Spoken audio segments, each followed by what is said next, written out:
China's President Xi Jinping has informed Russian President Vladimir Putin that he is delighted to see Moscow continue contact with the United States in order to pursue a political resolution to the Ukraine problem.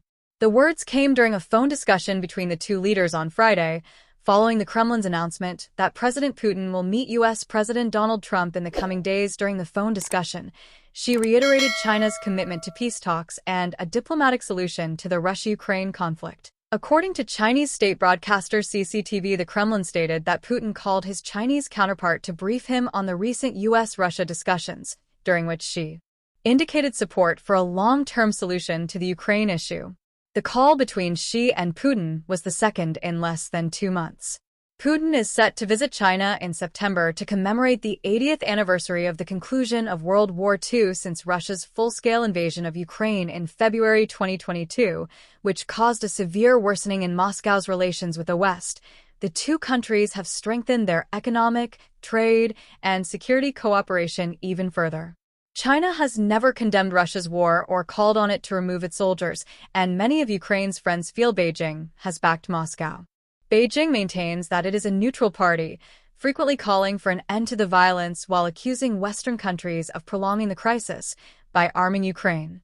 Trump has expressed increased dissatisfaction with Putin about the lack of movement toward peace in Ukraine, threatening to put steep tariffs on countries that buy Russian oil, including China. The U.S. president on Wednesday warned he could declare new tariffs on China, comparable to the 25% charges he has already placed on India for its purchases of Russian oil in reaction to the remarks. A Chinese foreign ministry official stated on Friday that Beijing's trade and energy cooperation with Russia was just and legitimate. We will continue to take reasonable measures to ensure energy security based on our own national interests, Guo Jiaquan stated. Calls to other allies Putin and Trump are scheduled to meet, but no specific date or location has been set. Both sides have stated that summit preparations are underway and that a meeting could take place next week. China has been cited in media sources as a possible location for the Putin-Trump summit, with suspicion that Trump may accompany Putin there. In early September, the Kremlin reported that Putin briefed the leaders of Kazakhstan and Uzbekistan on his talks with U.S. Ambassador Steve Witkoff on Wednesday. Putin also discussed Ukraine with Belarusian President Alexander Lukashenko over the phone on Friday, according to Belarusian state news agency Belta.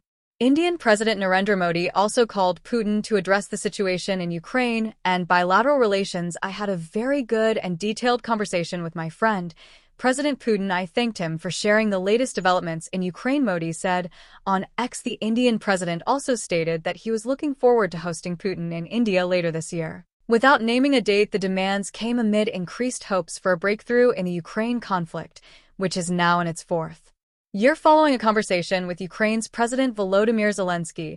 Polish Prime Minister Donald Tusk stated on Friday that a respite in the fighting was possible.